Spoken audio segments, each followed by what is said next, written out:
18 en AM750. De 15 a 18 estamos aquí, allá y en todas partes.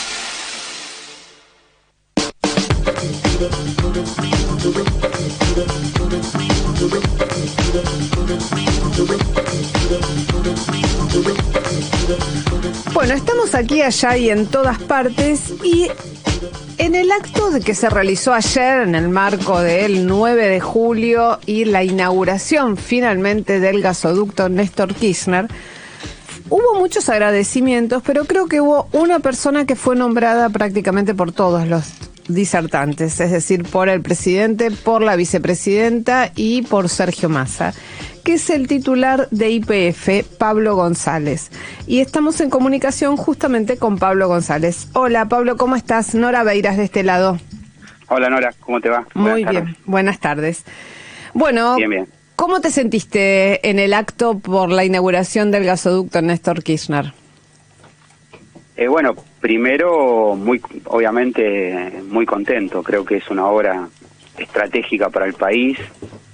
Me parece que tiene una dimensión enorme, que garantiza muchísimas cosas hacia el futuro, que empieza a resolver un problema que tiene la Argentina, que es la falta de sistema de transporte, de evacuación, en este caso de gas, pero también de petróleo, ¿no?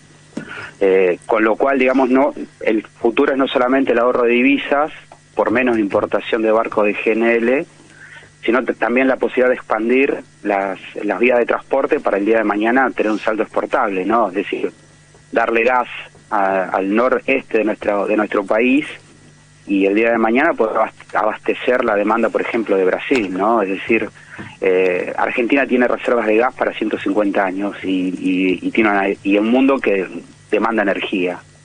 Así que la verdad es que muy contento también por la gente de NARSA, por Agustín Jerez, el trabajo también de Sergio Massa. Bueno, en su momento el rol que tuvieron, este tema lo hemos hablado muchísimo tanto con el presidente como la vicepresidenta, ¿no? Y por eso ella recordaba una discusión que hubo por la traza. Eso te quería preguntar. Por principios del 2021. Justamente eso, ¿cuál era la discusión por el trazado, por dónde iba a pasar el gasoducto y cuál es la trascendencia de esa discusión?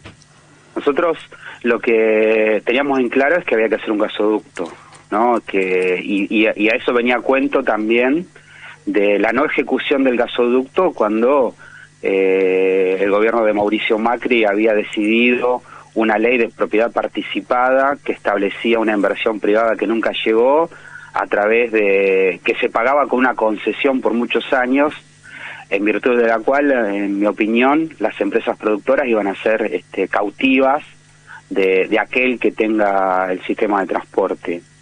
Había una traza que iba de Tratayén a San Jerónimo, ¿no? Es decir, no pasaba por Saliqueló. Esa traza lo que tenía era que era un proyecto que era netamente exportador. Es decir, al no pasar por provincia de Buenos Aires no había posibilidad de abastecer, digamos, la zona núcleo de provincia de Buenos Aires con gas adicional. Esa era una traza, ¿no? Que era un proyecto netamente exportador, ¿no? La otra traza era una traza que iba al oeste por un troncal que se llama Tío Pugio, que en realidad el objetivo era exportar gas a Chile y el día de mañana exportar gas a Bolivia a través también de un proyecto de reversión del ducto de gas del gasoducto que hoy utiliza Argentina para importar gas desde Bolivia. Eso se va a licitar, pero a nosotros nos parecía que tenía que ser una etapa posterior, como es ahora, que la prioridad era hacer el gasoducto a Saliqueló y de ahí en la segunda etapa a San Jerónimo. Esa era la discusión, ¿no? Y en eso lo charlamos mucho con ella, con la gente del Energas. En ese momento era el interventor era Federico Bernal, y el subsecretario era y también Federico Basualdo era subsecretario, y era toda una discusión que se fue dando donde se eligió, creo que, la mejor alternativa. Por eso es la mención que ella hace de ese momento donde se fueron analizando diferentes alternativas, ¿no? Hoy, bueno, habrás visto hace pocos minutos, se puede decir, Cristina Fernández de Kirchner le contesta a Mauricio Macri que Mauricio Macri, luego de chicanear diciendo, bueno, se inauguró un gasoducto, discúlpenme si no pongo el nombre, ¿no? Por alusión a Néstor Kirchner, dijo que esto no se hizo antes por decisión del actual gobierno y que él había dejado todo hecho para que se hiciera, y producto de esto no se pudieron ahorrar 8.000 millones de dólares. Y la vicepresidenta le contesta diciendo que entre 2003 y 2015 se instalaron 3.211 kilómetros de gasoductos troncales y 290.690 HP en plantas compresoras que permitieron ampliar la capacidad de transporte de productos de gas nacional en 26 millones de metros cúbicos. Entre el 2016 y 2019, es decir, durante el gobierno de Mauricio Macri, se instalaron 53 kilómetros de gasoductos troncales y 3.100 HP en plantas y turbocompresoras, cifra que, como los propios valores indican, no tuvieron impacto alguno en el sistema de transporte. Y le dice a Mauricio Macri, ahora se entiende por qué su mamá lo castigaba por mentir. Bueno. En esta, vos decías antes que Macri había hecho un primer llamado a licitación que luego también se suspendió porque era con el esquema, este esquema de propiedad privada pública que no se obtuvo, y también hubo incidencia del Fondo Monetario en esa decisión de no avanzar con la licitación. Y supongo que sí. No, lo que uno no entiende por ahí es también cómo, además de eso, se tomó un endeudamiento de 45.000 millones de dólares y no se destinó parte de eso al gasoducto, por ejemplo, ¿no? Digo, eso y otras declaraciones que estuve viendo hoy. Yo, por ejemplo, me gustaría referirme a las de Aranguren. Eso te iba a preguntar también. Aranguren, yo era vicegobernador de Santa Cruz cuando me tocó interactuar con él. La política energética de Aranguren fue un desastre para la Argentina, un desastre. La verdad que fue un inútil importante. No se entendió bien el concepto. No, yo creo que es un inútil y que su política energética fue nefasta para la Argentina. Y todavía habla, digo, se cayó la producción. Acá en YPF aumentó la deuda 2.000 millones de dólares, la producción se cayó en barriles equivalentes por arriba del 12%. Con lo cual la pregunta es, ¿aumenta la deuda y baja la producción? ¿Cuál era el proyecto de Aranguren, por ejemplo, para YPF? Yo puedo pensar tranquilamente que con otros 4 años lo hubieran liquidado, porque si aumenta la deuda, insisto, en 2.000 millones de dólares y cae la producción, bueno, digo, ahora nosotros tenemos la producción arriba, que son los números que nosotros informamos a la Bolsa de Comercio, digo, no son números que se me ocurren a mí. Vos fijate en hora, por ejemplo, cuánto aumentó la acción de YPF en la Bolsa de Nueva York, ¿no? Digamos, este año aumentó por arriba del 60% en dólares, interanual unos 300% en dólares. En la Bolsa de Nueva York, no es que lo está diciendo un cuca, digamos, de Santa Cruz, aumentó la Bolsa de Nueva York. Digo, los números son los que están. Y esta recuperación de YPF forma parte de una política energética, no es responsable, no es una atribución ni del directorio. Sí, mucho que ver nuestra gente, los trabajadores y las trabajadoras de YPF, que bajaron el costo de desarrollo de Vaca Muerta a niveles parecidos a los de Houston, ¿no? Estamos en casi $9. Y eso fue una curva de aprendizaje que hizo nuestra gente durante todos estos años. Digo, ahí está la clave de la recuperación. Ahora, hubo una política energética que fue desastrosa para la Argentina. Además del PPP para el gas, armaron un PPP para líneas eléctricas. Bueno, todavía lo estamos esperando. O sea, no hicieron nada tampoco con las líneas de transmisión eléctrica.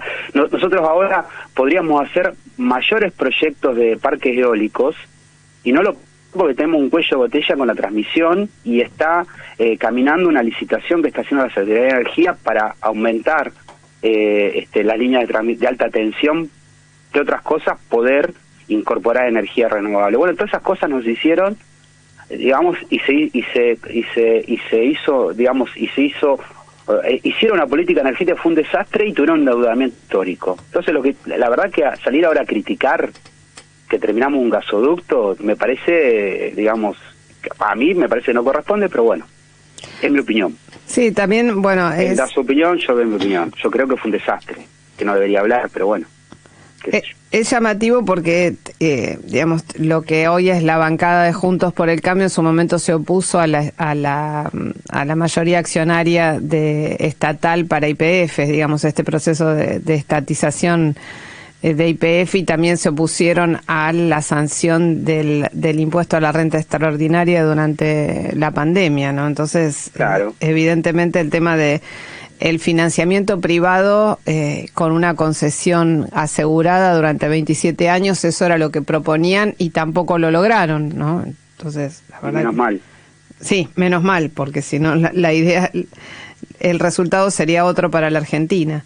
Ahora, vos hablabas con referencia también al gasoducto norte, ¿no? Esta reversión del gasoducto norte. ¿Podés explicar qué implica la reversión del gasoducto norte, que es el que sí. supuestamente viene gas desde Bolivia? ¿Qué es esta reversión del gasoducto? Sí. Es sencillo. A ver, como lo puede explicar un abogado, ¿no? Porque tampoco... nosotros importamos gas de Bolivia. Argentina tenía una gran reserva que se llamaba Loma de la Lata, Neuquén, que se agotó. Cuando se agota esa reserva de Loma de la Lata, bueno, empieza el desarrollo del gas no convencional, ¿no? Ese desarrollo de gas no convencional tardó los 10 años que tardó y hoy está llevando la producción no solamente de YPF, sino del resto de las empresas privadas que operan en Vaca Muerta a niveles históricos de producción. Argentina en invierno consume más gas del que produce, porque hay un pico de demanda en invierno, obviamente, junio, julio, agosto, digamos que determina que haya que importar gas.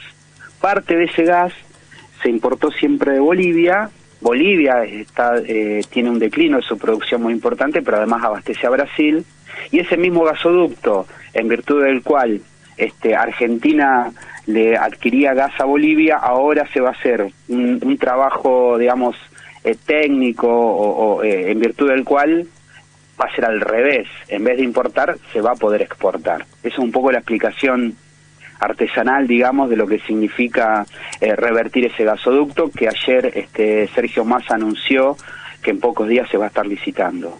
Así que también creo que es una buena noticia, porque si sigue aumentando la producción de gas, ese mismo gasoducto va a aprovechar a su vez las líneas troncales que tiene Bolivia con Brasil para poder exportar a Brasil, ¿no?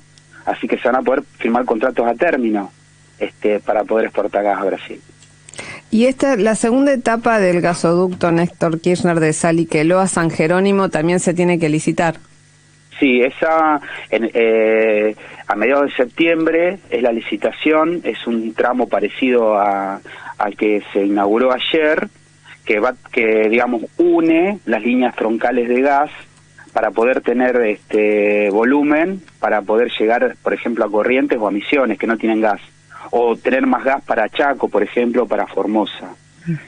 Y pensando también que el día de mañana se puede hacer una vinculación desde Uruguayana a Porto Alegre, para también poder exportar gas a Brasil. Estamos hablando a mediano y largo plazo. Vuelvo a insistir, Argentina tiene reservas por 308 trillones de pies cúbicos, ¿no?, de gas, y consume 1.8 por año. Entonces, tiene grandes reservas de gas, y esas reservas de gas hay que monetizarlas, ¿no? Hay que ponerlas en valor y hay que construir infraestructura. Se da con esto y se da con el proyecto de GNL, también que tiene YPF con Petronas, por ejemplo, ¿no? Bueno, muchísimas gracias, Pablo González, presidente de YPF, por este diálogo con la M750. Bueno, muchas gracias a vos. Buenas tardes. Buenas tardes. Bueno. Una señal. Hey vos, cuidadatero, te tiro un dato para cuidar tus datos. Activa Telecentro Wi-Fi prepago en tu celu cuando quieras y tenés muchos gigas por 7, 15 o 30 días para estar siempre conectado ahorrando tus datos. Ahora también podés recargarlo en Mercado Pago de manera fácil y rápida. Cuidadatero, con Telecentro Wi-Fi prepago, viví siempre conectado. Telecentro, conectando con vos. Consulta los términos y condiciones en www.telecentro.com.ar. Para hacer grande un país hay que lograr